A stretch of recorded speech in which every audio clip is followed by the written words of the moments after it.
Assalamualaikum warahmatullahi wabarakatuh. Alhamdulillahilladzi hadana li hada wa ma kunna linahtadiya laula an hadana Allah. Asyhadu an la ilaha illallah wahdahu la syarika lah wa asyhadu anna Muhammadan abduhu wa rasuluh.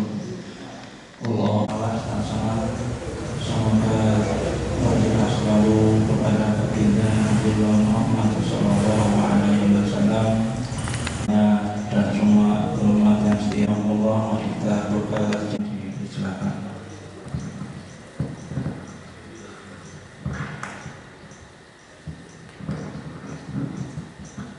Bismillahirrahmanirrahim.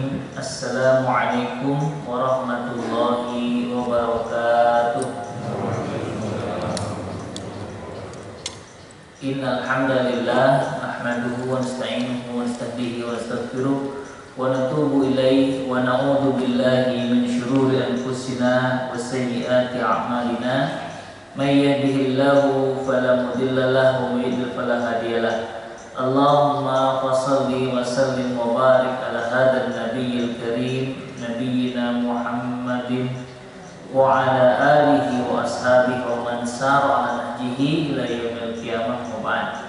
Bapak-bapak, ibu-ibu jamaah sekalian, kembali ungkapan syukur kita panjatkan kehadirat Allah Azza wa Jalla atas segala kenikmatan dan karunia yang Allah berikan, sehingga Allah masih berikan kesempatan kepada kita untuk bisa menegakkan salat subuh berjamaah. Dan insya Allah kita lanjutkan dengan kajian kita pada pagi hari ini.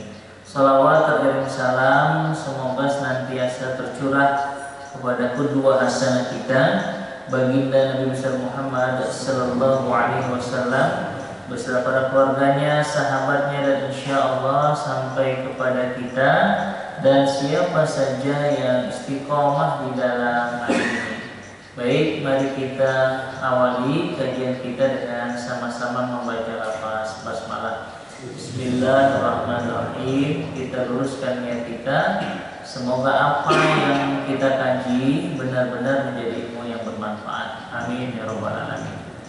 Baik, kita masih melanjutkan hadis yang kedua ya. Karena hadis yang kedua bicara tentang Islam, iman, dan ihsan serta tanda-tanda hari kiamat. Kita baru bahas dua poin, yakni al-Islam dan al-iman.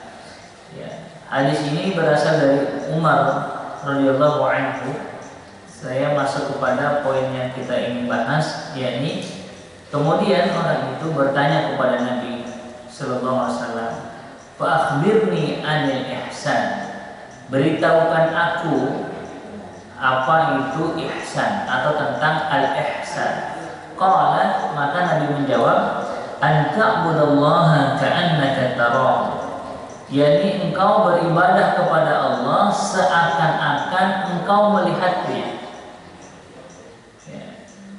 Fa in lam takun tarahu, maka jika engkau tidak bisa melihatnya, fa innahu yaraka, maka yakinlah bahwa Allah dia melihatmu. Qala, orang itu bertanya kembali, fa akhbirni 'anis sa'ah. Beritahukan padaku tentang hari kiamat, as-sa'ah. Qala, maka Nabi menjawab, mal mas'ulu 'anha bi'a'lama minas sa'il. Tidaklah orang yang ditanya itu lebih mengetahui ketimbang orang yang bertanya. Qala, maka kemudian orang itu mengatakan, fa akhbirni 'an amaratiha. Beritahukan padaku tentang tanda-tandanya, yakni tanda-tanda hari kiamat. Qala, maka Nabi menjawab, antalidal amatu rabbataha, yakni apabila seorang budak wanita telah melahirkan anak tuannya. Wa antaral hufata al-urata al-alata ri'a asy-sya'i yatatawwaluna fil bunyan. Yang kedua, apabila engkau melihat orang yang kufah itu telanjang kaki, yakni enggak beralas kaki. Al-urah tidak bertelanjang telanjang pakaian, jadi enggak punya pakaian, enggak berpakaian. Al-alah, orang-orang fakir. Ri'a asya'i, ya, para pengembala kambing Nah, mereka 4 orang itu, 4 kelompok itu yatatawaluna fil bunyan. Mereka berlomba-lomba di dalam membangun bangunan. Ya, maksudnya punya rumah-rumah yang megah, yang mewah. Setelah itu suman tolak, kemudian orang tadi pergi. Pada bistu malian, kata Umar, aku diam sejenak. Summa qala, kemudian Nabi bertanya, ya Umar, at-tadri manis sa'il. Wahai Umar, tahukah kamu siapa orang yang tadi bertanya? Qultu, kata Umar, Allahu wa rasuluhu a'lam. Allah dan Rasulnya lebih tahu siapa orang tadi. Qala, kata Nabi, fa innahu Jibril, bahwasanya dia itu adalah Jibril, malaikat Jibril, atakum, yang datang kepada kalian, yu'allimukum dinakum, yang mengajarkan untuk kalian itu agama kalian. Jadi itu pertanyaan Jibril kepada Rasulullah. Jibril nyaru dalam bentuk manusia. Jadi ada malaikat yang nyaru dalam bentuk manusia. Ini ada malaikat nggak? Ini ada malaikat ikut ngaji di bawah. Bentuknya manusia. Coba cek. Ya, baik, kita bahas ya kandungannya. Baik, berikutnya ya ini yang kita bahas tentang ma huwal ihsan. Apa sih yang dimaksud dengan al-ihsan? Disebutkan al-ihsanu huwal ikhlasu wal itqan. Ihsan itu adalah ikhlas dan itqan. Itqan itu rapi, penuh perhatian. Jadi orang yang ihsan adalah orang yang benar-benar sepenuhnya ikhlas di dalam melakukan ibadah kepada Allah dan dalam melakukannya itu dengan sepenuh perhatian, itqan, rapi. Ya. Di situ apa dimaksudkan? Ai takhlisu fi ibadatillahi wahdah. Yakni maksudnya dia mengikhlaskan di dalam beribadah hanya kepada Allah semata-mata, ma'tamamil itqan. Ya, bersamaan dengan itqan, penuh perhatian. Jadi ketika beribadah penuh perhatiannya, ikhlas semata-mata karena Allah, ka'annaka tarahu, seakan-akan kamu melihatnya. Ya. Jadi ini ciri orang ihsan, itu ibadahnya ikhlas dan rapi amalnya. Kenapa dia digambarkan seakan-akan melihat Allah? Ya. Karena Allah yang melihat dia, sehingga di dalam beribadah dia begitu rapi, tidak ingin mengecewakan Allah. Gitu. Kalau bapak misalnya, ibu diberikan perhatian oleh orang yang katakanlah menurut bapak ibu itu orang hebat, ya, orang yang punya kedudukan, terus kemudian dia memberikan segalanya kepada bapak dan ibu, membantu, terus kemudian apakah ingin mengecewakan orang yang telah membantunya? Saya yakin tidak. Dia akan berbuat yang terbaik. Kenapa? Karena pernah merasa dibantu, diberikan pertolongan. Maka saat orang itu menginginkan sesuatu, ya selama tidak melanggar syariat, pasti kita ingin membantunya.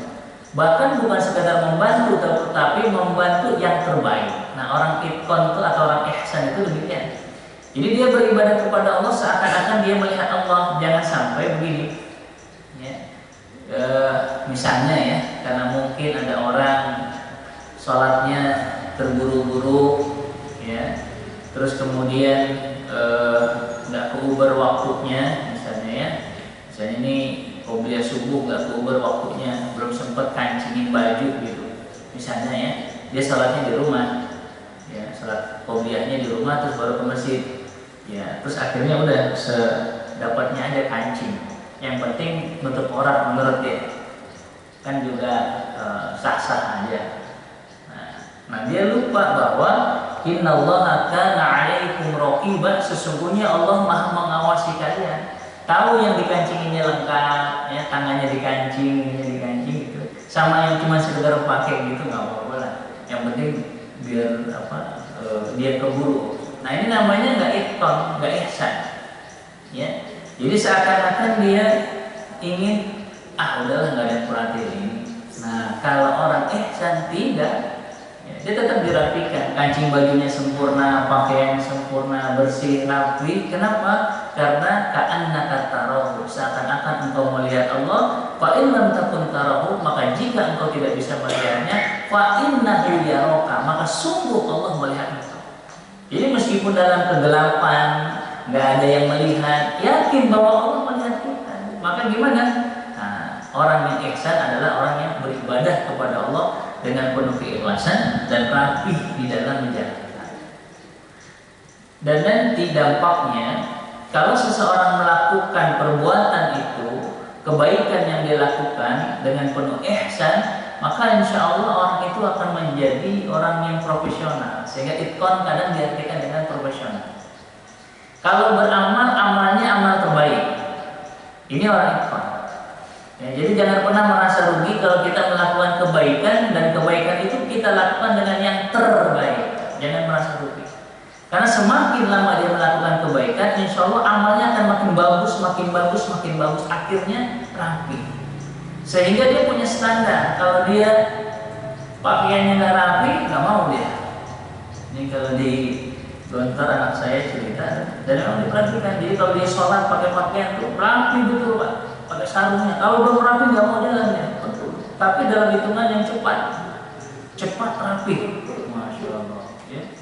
Jadi pakai sarungnya betul-betul rapi, dan sarungnya itu anti melorot, anti melorot, nggak kendor sarungnya, meskipun nggak pakai gesper. Dan saya udah buktikan itu ya. Jadi kalau pakai sarung ala Gontor, dan itu langkah kakinya bisa panjang. Ini uniknya cara pakai sarung mereka ya.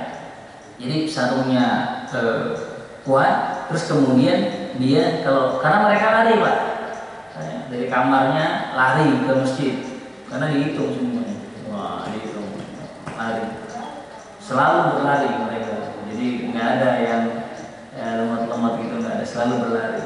Dari sekolah masuk ke asramanya langsung ganti pakaian. Jadi kalau ke masjid pakaiannya lengkap, sarung, peci, gesper, tas kecil, sejadah, wajib.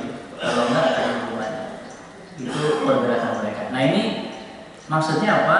Begitupun kita ketika beribadah sebisa mungkin rapi. Ini kita ingin tingkatkan ya.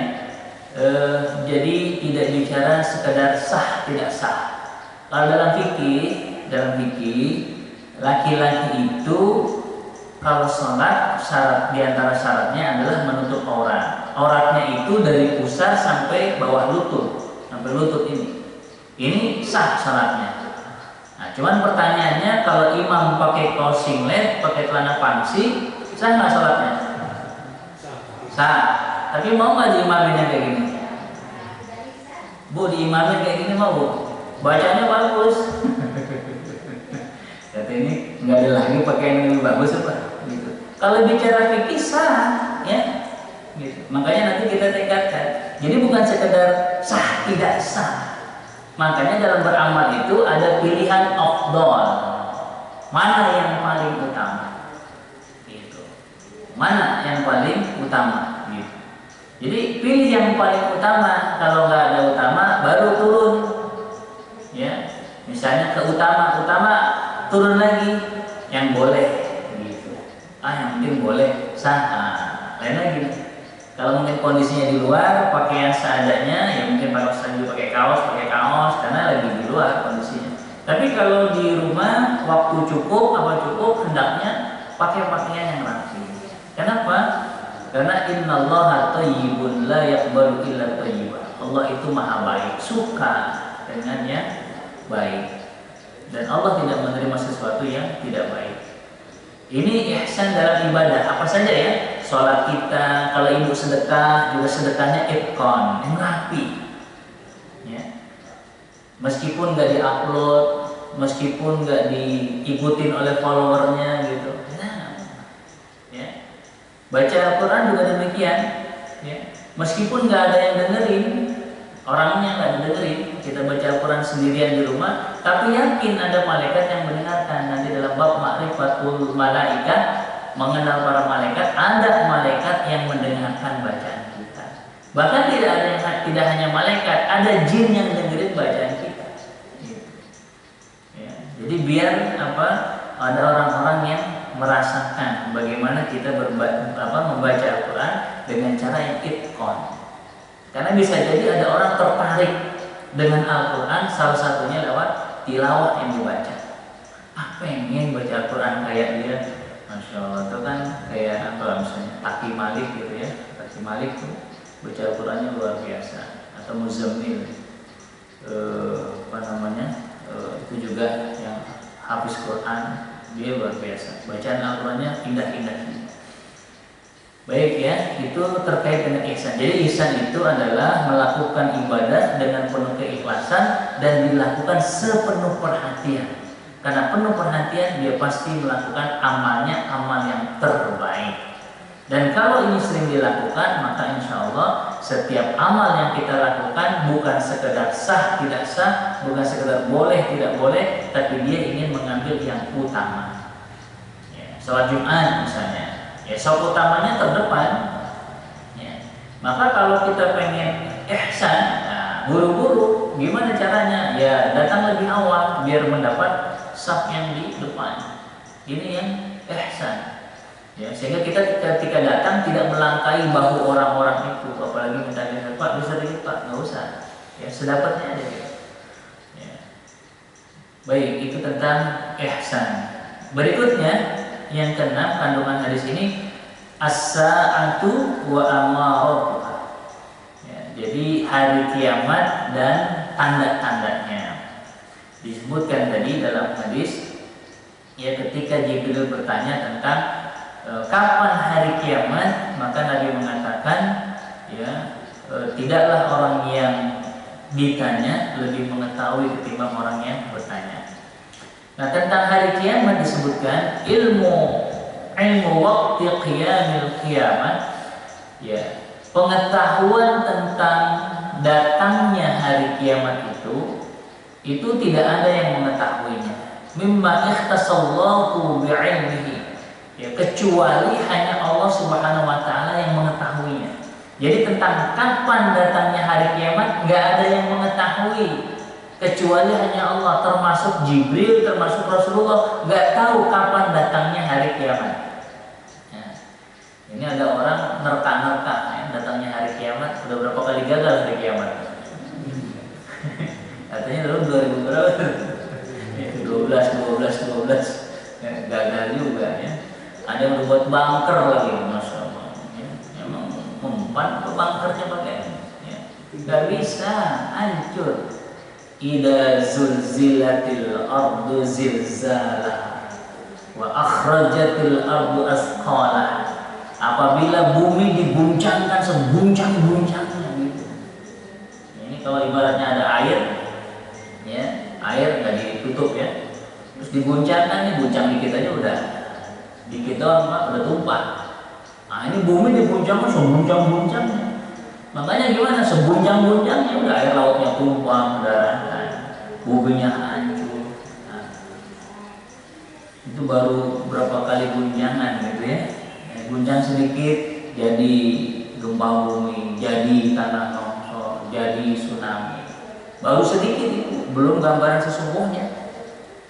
Dan dari situ kita juga belajar tentang betapa hari kiamat itu sangat dahsyat. Orang semuanya memikirkan tentang dirinya sendiri, nggak pikirin lagi ke pekerjaannya, istrinya, anak, semua menyelamatkan diri sendiri. Itu gambaran bagaimana nanti pada hari kiamat jauh lebih dahsyat dari itu semua. Nah, jadi itu ya tentang pengetahuan hari kiamat, nggak ada yang mengetahuinya kecuali hanya Allah Subhanahu wa taala. Karena itu khusus, hanya Allah yang merahasiakan itu. Ya. Walam yatlau alaihi ahadan min khalqihi, ya, malikan kana aw rasulan. Ya, dan tak ada satupun yang diberitahukan baik dari di antara makhluknya, baik itu malaikat maupun rasul, nggak dikasih tahu tentang kapan datangnya hari kiamat, nggak tahu. Ya. Walidzalika qala Nabi sallallahu alaihi wasallam Jibril, oleh karena itu Nabi sallallahu alaihi wasallam memberitahukan kepada Jibril dengan kalimat mal mas'ulu anha bi'a'lam minas sa'il. Tidaklah orang yang ditanya itu lebih mengetahui hari kiamat dibandingkan orang yang bertanya. Jadi Nabi tidak lebih tahu tentang hari kiamat ketimbang Jibril. Akan tetapi walakinnahu ajabahu an ba'di amaratiha allati tasbiquha wa tadullu ala qaribiha. Akan tetapi Nabi menjelaskan tentang tanda-tanda datangnya hari kiamat. Apa itu tanda-tanda hari kiamat? Ya, yakni yang pertama fasaduz zaman. Ya, fasa rusak zaman waktu. Jadi waktunya rusak. Ini serusak-rusak waktu. Ya. Jadi digambarkan dengan apa di sini? Zaman yang rusak, kondisi yang rusak. Apa diantaranya? Wadhaful akhlaqi. Ya. Lemahnya akhlak, krisis akhlak, krisis moral. Jadi tanda hari kiamat itu diantaranya krisis moral. Apa diantaranya? Yakni haitsu yaksuru uququl auladi. Ya, yakni diantaranya banyak anak-anak yang melakukan durhaka kepada kedua orang tuanya. Durhaka anak. Banyak apa dikit tuh? Yang bandel orang tuanya. Ya. Bahkan yang di Garut ya beberapa waktu lalu tuh ibunya diperkarakan ya, dituntut 1,7 miliar. Jadi ibu yang melahirin anaknya, ya, ibunya di kursi roda itu dituntut sama anaknya, suruh bayar 1,7 miliar kalau tidak salah. Ya apapun alasannya, tetap nggak bisa. Ya. Uwais Al-Qarni waktu itu, ya, ibunya minta kepada Uwais Al-Qarni, Uwais, bunda mau pergi haji, kata Uwais Al-Qarni. Jadi Uwais Al-Qarni itu manusia yang hidup di zaman Nabi tapi tidak pernah ketemu Nabi, sehingga dia tidak disebut sahabat karena dia datang 2 kali ke Madinah tidak bertemu dengan Nabi. Ya. Tapi ibunya waktu itu bilang, Uwais, bunda mau pergi haji. Nah, maka Uwais melakukan perjalanan dicela sama orang-orang. Jadi setiap hari Uwais itu ngangkat domba, naik ke atas bukit, turun, naik terus. Ya, akhirnya itu maksudnya pemanasan karena ibunya tuh nggak bisa jalan, digendong sama Uwais Al-Qarni. Jadi emang orang babnya di sini kalau ada keinginan, nah ini anak berbakti sama orang tua diantaranya Uwais Al-Qarni. Sehingga Nabi mengatakan kalau kau minta doa, minta doalah kepada Uwais Al-Qarni. Nah jadi nama Uwais Al-Qarni itu tidak terkenal di dunia tapi terkenal di langit. Dia bukan sahabat, tapi Nabi mengatakan kalau kau minta doa, diantaranya mintalah doa kepada Uwais Al-Qarni. Di mana Uwais Al-Qarni itu? Di Yaman, Hadramaut, di Yaman. Dari Yaman ke Mekah itu jalan kaki digendong. Terus kemudian diantaranya disebutkan, apakah aku sudah cukup membayar tentang kebaikan orang tua yang dilakukan? Belum cukup ternyata. Jadi gendong ibunya pergi haji dari rumahnya itu belum cukup untuk membalas kebaikan yang pernah dilakukan oleh orang tua. Nah, ini juga memberikan kesadaran. Dan ternyata tidak sedikit banyak anak-anak yang di zaman ini, ya, makanya disebut fasadus zaman, serusak-rusak zaman yang sekarang ini. Anak berani sama orang tua. Ya, bahkan digambarkan di sini, ya, seakan-akan, ya, anak kepada orang tua saat ini seperti, mohon maaf, seorang pembantu kepada majikannya. Jadi seakan-akan yang jadi majikan itu anaknya, ibunya sebagai pembantunya. Ini dijelaskan dalam kitab ini, ya. Jadi perlakuan anak terhadap orang tua itu seakan-akan seperti sayyid, ya, tuan kepada budaknya, ya, kepada pembantunya. Nah, ini udah kelihatan tanda-tanda, namanya tanda-tanda kecil, ya, tanda-tanda kecil. Nanti dalam kiamat itu ada tanda-tanda kecil kiamat, ada tanda-tanda besar hari kiamat. Nah, tanda kecilnya sudah muncul, kerusakan moral di mana-mana. Ya, itu yang pertama. Yang kedua disebutkan di sini, yakni terjadinya kehidupan terbalik. Ya, kehidupan terbalik. Apa disebutkan? hatta yusbiha asafilan nasi mulukal ummah wa ru'us sa'uha. Sampai orang yang bodoh di antara manusia itu menjadi mulukul ummah, orang yang diberi kekuasaan dan juga menjadi pemimpin. Udah kelihatan ya? Orang yang ngerti syariah suruh jadi wakil pembina tentang bank syariah. Ya, ngaco.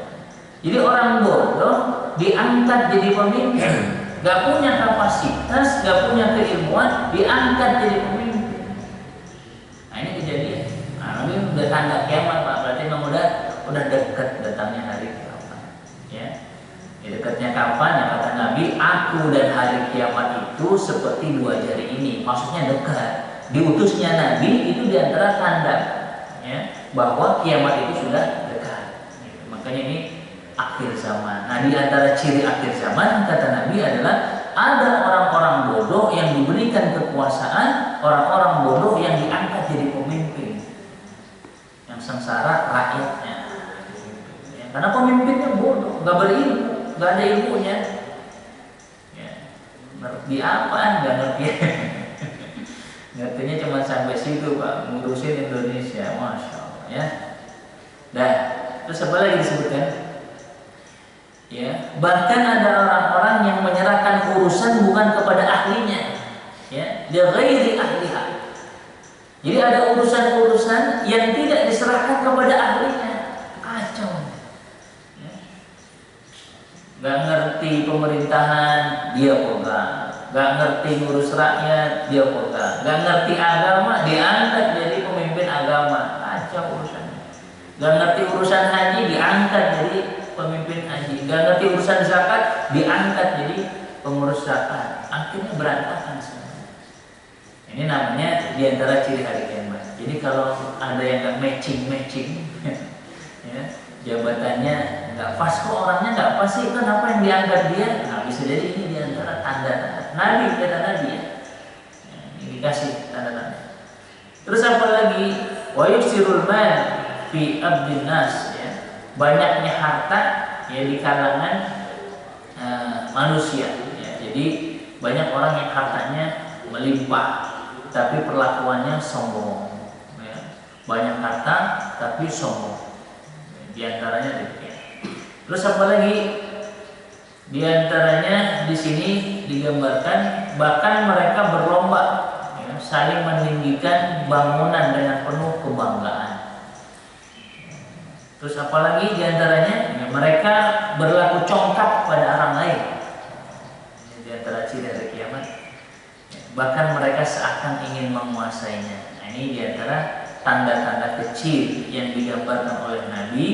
Diantaranya tadi apabila orang yang dulunya tidak beralas kaki, dulunya tidak punya pakaian, dulunya fakir, dulunya hanya penggembala kambing, sekarang mereka berlomba-lomba mendirikan bangunannya. Oh, punya rumahnya keren-keren. Dulu nggak punya rumah, ya, dulu nggak punya sesuatu yang bisa dibanggakan. Nah, sekarang tidak hanya itu, mereka berlomba untuk itu. Maka kalau ada orang-orang seperti ini diantara tanda-tanda kecil datangnya hari kiamat. Baik.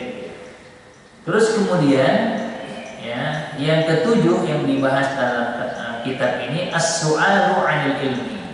Bertanya tentang ilmu. Di sini maksudnya etika bertanya tentang ilmu. Ya, bahwa diajarkan di sini seorang muslim itu hendaknya kalau bertanya menanyakan sesuatu yang membawa manfaat. Ini etika bertanya. Jadi kalau dalam satu majlis, kapan kita bertanya? Kalau pertanyaan itu mengandung manfaat. Kalau nggak mengandung manfaat, ya nggak usah ditanya. Ya, nggak usah ditanya. Ustadz, nanti kalau saya sudah sampai bulan, ya, saya sholatnya pada kemana Ustadz? Nah, gitu. Nah, kata pakiannya udah ente sampai bulan dulu, nanti kasih tahu aneh. Dulu lama begitu Pak ketika ditanya. Kalau nanti ke bulan ada kiblatnya gimana? Ya udah ente sampai bulan dulu. Kalau udah sampai bulan baru tanya, ini udah sampai bulan nih, madepnya kemana? Gitu. Ya. Jadi kadang ada orang bertanya yang tidak mengandung manfaat. Bahkan ini yang mohon maaf ya, dulu terjadi Pak, dibahas. Makanya ada kitab fikih yang kecil, tipis, ada yang tebal-tebal. Ada sesuatu yang sebenarnya menurut kita nggak perlu dibahas, sama aja dibahas begitu. Dan ini justru malah apa? Malah menjadikan hanya perdebatan saja. Nah, ini nggak boleh. Ya. Jadi sesuatu yang katakan belum jelas malah dibahas terus. Nah, ini nggak perlu. Nah, kita cari sesuatu yang sudah jelas. Ini ada kejadian seperti ini, gimana permasalahannya? Nah, itu lebih baik. Ketimbang menanya sesuatu yang tidak manfaat. Di antara bentuk sesuatu manfaat yang nggak ada gunanya. Sampai ada dalam sebuah hadis disebutkan, ada orang bertanya kepada Nabi, ya Rasulullah, mata saat. Ya. Kata orang itu, ya Rasulullah, kapan datangnya hari kiamat? Nabi langsung tanya, apa yang telah kau siapkan untuk hari kiamat? Nabi nanya itu. Jadi bukan tentang kapannya hari kiamat, terus Nabi tanya lagi, emang engkau udah siapin apa buat datangnya hari kiamat? Kata orang itu, tidaklah aku menyiapkan apapun kecuali kecintaanku kepada Allah, kecintaanku kepada Rasul. Kata Nabi, sebab cinta Allah, cinta kepada Rasul itulah yang menyebabkan kamu nanti bisa masuk ke dalam surga. Maka kata Anas bin Malik ketika mendengar hadis itu, ma farihna biqaulin Nabi sallallahu alaihi wasallam. Kami tidak pernah gembira segembira barusan hadis Nabi. Apa hadis tadi? Anta ma'aman ahbabta. Engkau akan bersama orang-orang yang engkau cintai. Akhirnya kata Anas bin Malik, ya, wallahi, ya, kata Anas bin Malik, ya, uhibbullah wa uhibbu Rasul wa uhibbu Abu Bakr wa Umar. Ya, kata Anas bin Malik, aku cinta kepada Allah, aku cinta kepada Rasul, aku cinta kepada Abu Bakar, aku cinta kepada Umar. Meskipun aku belum bisa beramal sebagaimana mereka beramal. Jadi itu diantara bentuk kecintaannya. Ya. Jadi kalau cinta kepada Allah, cinta kepada Rasul, insya Allah kita akan dibangkitkan bersama orang-orang yang kita cintai. Nah, kalau cinta kepada Rasul, ya insya Allah nanti dibangkitkan bersama para Rasul. Ya, makanya ya Allah, pertemukan saya dengan Abu Hurairah, Anas bin Malik, ya sebutin sahabat-sahabat, biar pengen ketemu. Gitu. Ketemu Imam Syafi'i, Imam Abu Hanifah, Imam Malik, gitu pengen. Karena kalian akan dibangkitkan bersama orang-orang yang kalian cintai, bersama keluarga saya, orang tua saya dan seterusnya. Ya. Nah, ini gimana mau dibangkitkan bersama Nabi? Ya, kalau nabinya dicela, keturunannya dihina, ulamanya dipersekusi, ya, atau dibully, ya. Ini gimana? Ya. Baik, ya, jadi bab bertanya itu. Jadi kalau bertanya sesuatu yang bisa mendatangkan manfaat, baik manfaat dunia maupun manfaat akhirat. Bahkan di sini dijelaskan, ya, silakan Anda bertanya tentang sebuah permasalahan yang manfaat, meskipun permasalahan itu menurut saya yang mengetahui itu saya sudah tahu. Tapi bisa jadi ada jamaah yang mau tanya, cuman karena dia malu. Maka akhirnya ada orang yang mau bertanya untuk mewakili jamaah yang lain. Nah, jadi kalau ada yang bertanya tentang mungkin sesuatu yang sederhana juga jangan diketawain juga, jangan. Itu bapak nanyanya sederhana banget sih, gampang banget. Jangan. Bapak itu mungkin ngerti, tapi dia dilihat nih kayaknya ada jamaah masih bingung. Dia coba nanya. Ya. Boleh, nggak apa-apa. Karena bisa jadi ada orang mau bertanya, dia malu. Akhirnya kita yang wakili. Ustaz mau tanya, Ustaz, kalau tadi gimana ya ininya? Kan tadi udah jelas.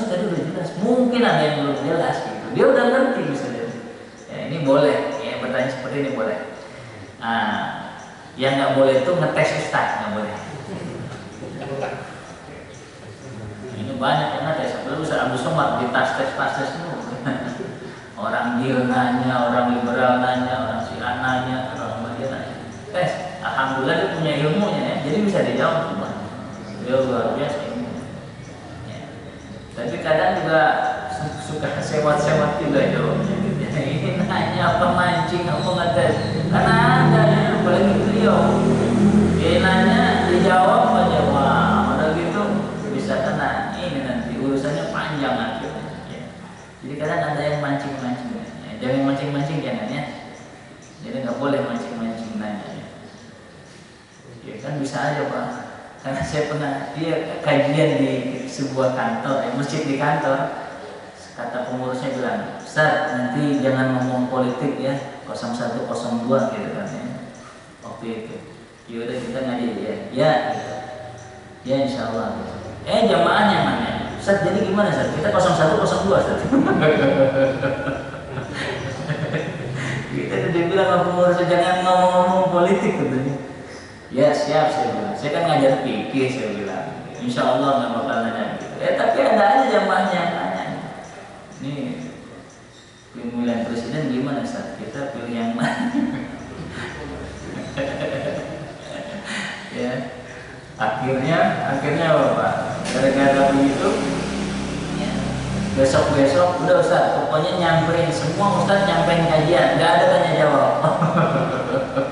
Jadi akhirnya nggak ada tanya jawab Pak, gara-gara itu tuh ya. Jadi yang khatib Jumat juga begitu ya. Wah, langsung diganti-ganti itu. Masya Allah. Ya, ada satu masjid perkantoran ya, begitu. Ya, jadi ini terkait dengan pertanyaan. Nah, terus kemudian buat orang yang ditanya, ya, orang yang ditanya juga nggak usah ya, wa min sa'ili an sayyin la ya'lamuhu wajibun alaihi ayyakul la a'lam. Jadi kalau saya misalnya ustaz pembicara ditanya tentang sesuatu yang nggak tahu, jawab aja, la a'lam, saya nggak tahu, udah selesai. Bukan aib, bukan. Ya, tadi ya ustaz cemen banget tanya gitu, belum ngerti gitu, bukan ya. Jadi kalau kita ada satu perkara kita nggak ngerti, bilang nggak ngerti, udah selesai, nggak apa-apa. Ya. Jadi bukan aib gitu. Wah, masa ustaz ditanya nggak ngerti? Akhirnya dia jawab ngarang-ngarang. Nah ini yang repot.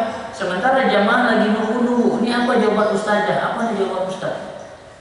Jangan, kalau nggak ngerti udah. Ya. Pernah siapa namanya Imam Malik ya, imamnya orang Madinah. Ya. Waktu itu ditanya tentang kecerdasan Imam Malik. Ya. Jadi Imam Malik itu pernah dites oleh ulama-ulama di Kufah atau di Baghdad, Irak. Setiap ulama tadi bertanya tentang 10 soal. Ada 10 ulama, jadi berarti ada 100 soal. Maka semuanya dijawab oleh Imam Malik. 97 dijawab dengan sempurna oleh Imam Malik. Ada 3 yang diperselisihkan. Bukan jawabannya, tapi perselisihan di antara para ulama. Jadi waktu itu Imam Malik ditanya tentang hadis. Ya Syekh, ada hadis bunyinya dari ini, bunyinya begini. Satu ulama. Hadis kedua, dia masih pertanyaan pertama. Hadis begini, bunyinya begini. Ngerti nggak? Nggak tahu. Hadis kedua, nggak tahu katanya. Orang-orang mau pada giring kepala. Ini gimana nih katanya ulama besar? Bertanya nggak tahu. 10. Jadi satu orang 10 pertanyaan. Hebatnya Imam Malik apa? Kata Imam Malik, ulama pertama bertanya tentang hadis dari ini, bunyinya begini. Jadi soalnya diulang sama dia. Itu saya nggak pernah dengar hadis kayak gitu. Bunyinya begini. Nah, dari ini, bunyinya begini. Pertanyaan kedua. Nah, jadi soalnya diulang, jawabannya diberikan yang benarnya kayak apa. Orang-orang awalnya bilang, wah ini Imam Malik kok ditanya nggak ngerti. Nah itu kehebatan Imam Malik. Nah tapi suatu saat ketika Imam Malik ditanya tentang sesuatu, Imam Malik nggak ngerti. Kata Imam Malik, saya nggak tahu. Loh kok nggak tahu katanya? Kasih tahu seluruh Madinah. Imam Malik nggak ngerti. Gitu. Jadi nggak usah merasa malu kalau nggak bisa jawab. Udah nggak bisa. Kan saya katakan tidak selamanya ilmu itu berkumpul pada satu orang. Belum tentu. Dia mungkin paham tajwid, tapi mungkin nggak ngerti fikih. Ini ngerti fikih, mungkin nggak hafal Al-Quran. Yang ini hafal Al-Quran, mungkin nggak tahu hadis. Orang ini tahu hadis, mungkin nggak ngerti tafsir. Orang ini ngerti tafsir mungkin nggak tahu akidah. Orang ini ngerti akidah mungkin nggak tahu muamalah. Ya. Jadi belum tentu ilmu itu berkumpul pada diri seseorang. Makanya kalau mungkin ditanya sesuatu tentang yang dia nggak tahu, ya nggak apa-apa. Jangan dipaksa-paksa. Ya, ini masalah nih. Ya. Nah, terutama mohon maaf nih yang suka live di TV. Gitu. Yang live di TV gimana nih? Tanya. Ini gimana hukumnya ini? Boleh, kata yang satu nggak boleh. Ya. Jangan ya, kalau emang nanti udah bilang aja nggak ngerti, saya nggak tahu, udah selesai. Kenapa? Jamaah se-Indonesia mungkin seluruh dunia lagi nunggu jawabannya boleh apa enggak? Gitu. Kalau emang nggak tahu ya nggak tahu, nggak apa-apa. Ini terkait dengan buat yang ditanya. Jadi kalau emang nggak ngerti permasalahan ya bilang. Dan itu bukan aib ya, bukan. Ya saya nggak paham, insya Allah mungkin pertemuan berikutnya sudah ada jawaban yang memuaskan yang bisa diterima. Terus kemudian berikutnya di sini min asalibi tarbiyah, ya, yakni di antara metode di dalam mendidik itu, ya, kajian dari kandungan hadis ini, yakni thariqatus su'ali wal jawab, maka ada metode tentang tanya jawab. Nah ini ya, jadi bagaimana mendidik masyarakat terhadap pengetahuan agama ini, maka kembangkanlah metode tanya jawab. Jadi kalau ngaji ada metodenya tentang tanya jawab. Jangan ceramah terus sendirian. Yang pintar ustadznya, jamaahnya nggak tahu nanti. Ya. Tapi harus ada tanya jawab. Kenapa tanya jawab? Karena tadi itu Jibril datang kepada Rasulullah, "Fa akhbirni anil iman." Beritahukan aku apa itu iman, beritahukan aku apa Islam, apa ihsan, kapan hari kiamat, bagaimana tanda-tandanya. Ini kan bertanya, boleh dikembangkan. Dan ternyata metode tanya jawab ini sudah diajarkan oleh Nabi sejak dulu. Jadi kalau nggak ngerti tanya, ya nggak apa-apa. Ustaznya juga ditanya jangan marah gitu. Ustaz tadi ini gimana? Emang tadi dengerin nggak gitu? Wah repot juga ya. Emang tadi saya jelasinnya apa? Nggak ngerti ya. Ya, jadi metode tanya jawab dikembangkan.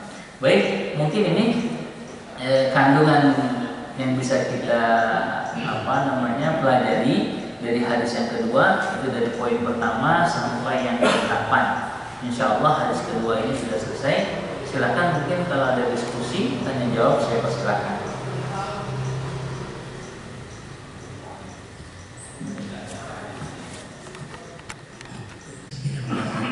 Mengenai masalah ihsan, kemudian tanda-tanda hari kiamat. Pertama tadi Ustaz menjelaskan bahwa ihsan itu adalah keikhlasan dalam melaksanakan ibadah dan harus tertib atau teratur atau rapi. Yang saya ingin tanyakan masih ada kaitan di dalam suatu jamaah sholat misalnya. Untuk takbir itu kan diikuti dengan gerakan, ya, mengangkat tangan. Nah tadi terkait dengan keteraturan, ada beberapa ya dalam satu jamaah itu kelihatannya tidak teratur menurut pengamatan saya. Allahu Akbar itu di bahu, kemudian ada pada saat mengangkat tangan itu hanya di sekitar pusar, ya. Kemudian ada juga hanya berpergerakan saja. Nah kira-kira dari ketiga ini apakah ada dasar hukumnya? Maksudnya apakah yang mana yang paling yang dicontohkan oleh Nabi? Saya kira itu pertanyaan pertama. Kemudian yang kedua terkait dengan masalah tanda-tanda hari kiamat. Tadi juga dijelaskan Ustaz bahwa itu apabila terpilih suatu pemimpin yang bodoh. Yang saya ingin tanyakan di sini Ustaz, bahwa pemilihan pemimpin tertinggi suatu negara atau suatu wilayah kan ada dua Ustaz. Pertama ada sistem kerajaan atau monarki, kemudian ada sistem pemilihan langsung. Kalau pemilihan langsung berarti pemimpin yang terpilih yang bodoh itu berarti rakyatnya juga bodoh, karena dia sudah tahu bahwa Quran dia pilih. Kemudian yang kedua, kalau sistem kerajaan atau monarki itu kan sifatnya dari keturunan. Apakah dalam ayat ini pemimpin yang terpilih itu tanda-tanda kiamat ini dari sisi kerajaan? Artinya Allah sudah menunjuk, karena kan tidak bisa lagi dipilih dari rakyat langsung dengan sistem keturunan itu. Apakah yang dimaksud tanda-tanda kalau hanya pada sistem monarki itu? Saya kira itu dua pertanyaan Ustaz. Assalamualaikum warahmatullahi wabarakatuh. Itu dibebaskan, ya, dibebaskan artinya tergantung pilihan jamaahnya. Ya. Kenapa ada pilihan? Karena memang Nabi contohkan juga beberapa berbeda. Ya, jadi suatu saat ada sahabat melihat Nabi sholat demikian, saat yang lain sahabat yang lain melihat sholatnya demikian. Jadi misalnya juga terkait dengan bacaan sholat. Itu ada paling tidak misalnya ketika ruku ada 5 riwayat bacaan. Silakan nanti dipilih. Nah, ini kalau bicara keteraturan. Nah, tapi terkait dengan bagaimana cara mengangkat tangan, Nabi contohkan 2. Ya, pertama, yakni tangannya setinggi ini, yakni ibu jari menyentuh cuping telinga, jari-jari yang lain sejajar dengan telinga bagian atas. Jadi Allahu Akbar. Nah, dalam hadis yang lain disebutkan Nabi mengangkat sejajar bahunya. Jadi Allahu Akbar. Jadi 2 itu yang dicontohkan. Ya. Kalau sini, nggak tahu nih, harus cari dalil kalau begini.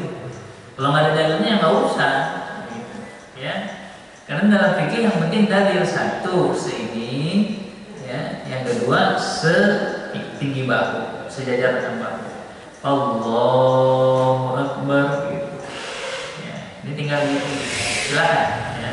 Tapi kalau yang lain nggak tahu. Kayak misalnya Allahu Akbar, ada yang begitu. Ya nggak tahu, harus pakai dalil juga. Kalau ada dalil silakan. Kalau nggak ada dalil kita. Nah kalau ada dalil yang lebih jelas ya udah pilih yang jelas saja, nggak usah cari yang lain-lain. Bukan berarti kalau beda itu ilmunya lebih mantap, nggak juga. Ya jadi yang penting beda gitu. Ya nggak juga. Ya. Ya. Kecuali ya selagi masih dibolehkan ada dalil itu yang dipakai, Pak, silakan. Ya.